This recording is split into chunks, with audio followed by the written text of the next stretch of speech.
we're saying, hey, his last pass is going to be the last game of this year because he's going to go #1 in the draft, right? Now we are literally sitting here saying, should we check the portal? Is he in there tonight? Is he going to be in there on Monday? What are the conversations going on internally, right? I mean, Spencer Rattler is a phenomenal football player, but how could you not give the reins to Caleb Williams next week against TCU after that performance? I feel for Lincoln Riley and the staff because that's a huge decision to make. Because one way or the other, you kind of you're at a fork in the road, right? You got to pick one and roll with it, and you don't want to make the wrong decision. Trevor, look, Bryce. I mean, what are your thoughts on that? And that's the topic of the night, guys. I mean, that's the topic of the day in college football. Is yes, OU made an unbelievable comeback and beat the University of Texas in one of the biggest football games of every single college football season. Any way you slice it, doesn't matter the records. That game right there is must-see TV, and it was great that OU came back. But unfortunately, or fortunately, it's overshadowed with who's going to be the quarterback moving forward at the University of Oklahoma. Bryce, a little different lens you're looking through. There's no former player for either school. What's your thoughts on that in particular? Well, I mean, shit, man, Trevor and I have been talking about this almost every week that we have our podcast is there is and you said it best, 2 weeks ago, that expectations are put on you for a reason. If you don't have expectations, no one's talking about you.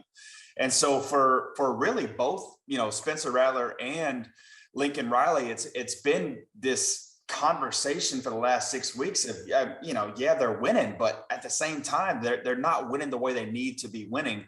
And a lot of that sits, as we all know, kind of right on our shoulders. And, Spencer Rattler, from what Lincoln said on the field today, coming out of half, it's a turnover problem. And it has been a turnover problem.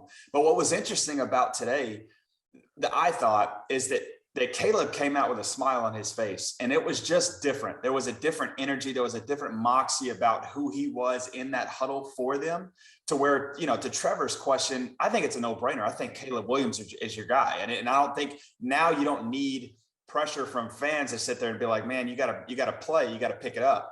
We saw at Manhattan last week, not the Manhattan, in the Northeast, Manhattan in Kansas, when they went down to Kansas State. And what I really wanted to see from Spencer was a little bit more juice, a little bit more sense of urgency to say, hey, man, I'm your guy, and this is why. I really didn't see it then. He's got a hell of an arm talent. I mean, it's dripping off of him. But at the same time, as we all know, too, in the quarterback room, there's so much more to being a captain, a leader, executing in that huddle, especially on that side of the ball, than just arm talent alone. The interesting part, again, kind of what I was alluding to before, but they went heavy on the run when Caleb came in a little bit. And Kennedy Brooks is a guy that needs to be getting 20 plus carries a game. And that was another thing that we had talked about in our podcast, that where is this front five that just mauls people? Where are these cats that are getting 250 plus yards on the ground every week? Whether they were putting too much on Spencer or they couldn't ever get to the run because they were always playing down, who knows? What we do know is that Caleb is that guy to sit there and sling that ball off his back foot, 60 yards. He can take a 4th and 1, 66 yards to the house, cold, which, by the way, toast to that dude, because as we all know, coming off the bench is hard enough when your legs are cold and you just warmed up for 30 minutes and then you just sat there for another 30 minutes and you got to go run 66 yards. But what he brought was just a different type of energy, a smile, a juice to his face. And so I think it's a no-brainer. He needs to be in the transfer portal, which you alluded to. I saw that your tweet had a little retweet too, but Jimbo Fisher is going to be like, hey man, I don't need him. I don't need him. What would be interesting if my man James Franklin is up there calling him right now. So I've got a question here for both you guys. I get around the excitement of the game, how he came in and was able to do that. And obviously if Lincoln had the confidence to go and put him in the game, he's obviously shown out in practice, and this isn't just some crazy decision on a limb, right? That being said, with the crazy football season we've had so far, obviously Alabama's just going down to, by all intents and purposes, a very kind of pedestrian A&M team this year. You've got Spencer Rattler, who's led the team to an undefeated season thus far. and he's got a history of playing really good football, do you throw him to the curb that quickly? I get it. You know, he had a pick and then he had a really bad, you know, kind of sack strip fumble. Do you kick him to the curb that quickly? I mean, I know that, again, the excitement around it, it seems like a no-brainer, but is it a no-brainer? Hey, for me, Trev, it's no question. I mean, look, here's the deal. Here's what we can sit around here and because we've all been there and we want to be given the benefit of the doubt. We want to be given every opportunity. But I'm gonna tell you, man, when you're Lincoln Riley and you stack up 5-star quarterback after 5-star quarterback after 5-star quarterback, all of those guys can physically throw the football, man. They can physically run, extend plays, make all the big throws, drop the arm slot, and do all these sexy things. They can all do that, man. And so when I look at it, I'm like, Lincoln Riley, you stack these guys up. The one thing you can do, the one thing you have to do is you have to acknowledge when one guy has the ability to make the 10 guys in the huddle around him better. When he steps in the huddle and those 10 guys raise their level of play, I don't care if it's the running back in the running game or the offensive line or Mims, the receiver, whoever it is, it was blatantly obvious today that when that kid stepped in the huddle, the 10 guys around him played better. And I'll be honest with you, Trev, I ain't real sure that the 11 on defense didn't play better as well. They turned around and shut out University of Texas. So if you're going to be the coach that's paid millions of dollars and you're going to go out there and you're going to recruit 5-star after 5-star after 5-star, then your ass better have the guts to go in there and go, hey, sorry, man, I know this sucks. Spencer, you were my guy. You did a good job, but the kid behind you is better. You owe that to your football team to put the best guy on the field. And if Caleb Williams is that guy, which I think today he proved he was that guy, then you got to make that decision. It sucks. Us three don't have to make it, but we ain't getting paid damn near $10 million by the University of Oklahoma either. I was about to say, hey, if you're making that kind of money, you every once in a while, you got to make those decisions. It's not just a pretty face, right? Yeah, I agree with you. I agree. And that's all he's called to do. That's all he's called to do is win. And Clint said my entire point is it's you have to look at the locker room as a whole. Who makes our guys play better? Who elevates our squad? And you kind of see it on the sideline, man. When it just from week 1 to week 6, you know, there's very few guys that go pat 7 on the back now. You can just tell when and that's the hard part about life, man. And life doesn't give you opportunities. You don't get owed anything in life. Just like football shouldn't owe you anything because you're 6-0. If you're barely getting by and there's a kid that's better to where you actually put up 662 yards offense. What in the our podcast, Trevor? When's the last time we said, man, you put up 500 yards? And we just haven't said that. So to me, this is our guy.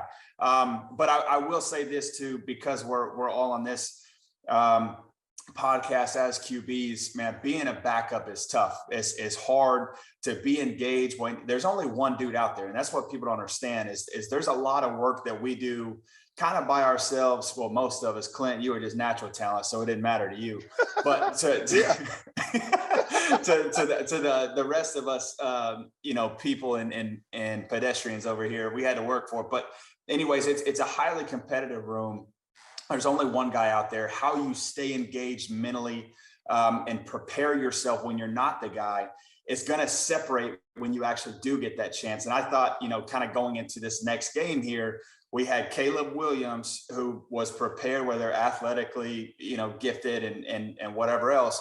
But then we also, saw a cat at Penn State that I just don't think was prepared enough, and it really sucks. So let's transition to the Penn State Iowa game.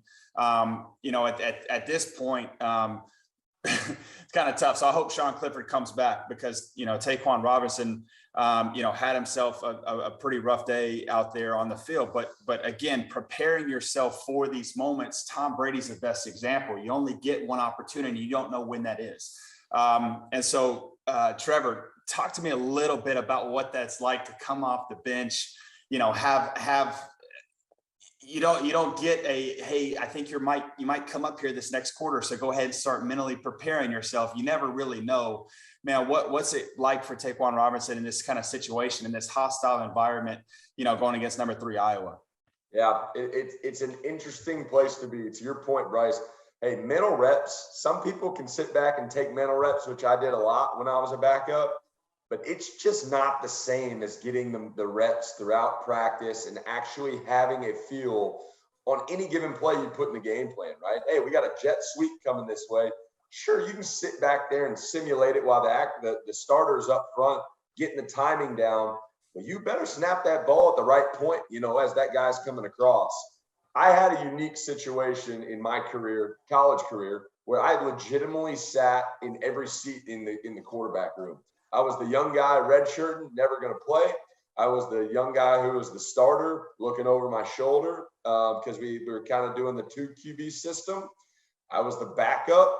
I got beat out. I transferred. I was the guy again. I mean, I have literally sat in every seat that a quarterback can sit in. And it is very, very tough from a motivation standpoint to go out to practice every day and be ready to play.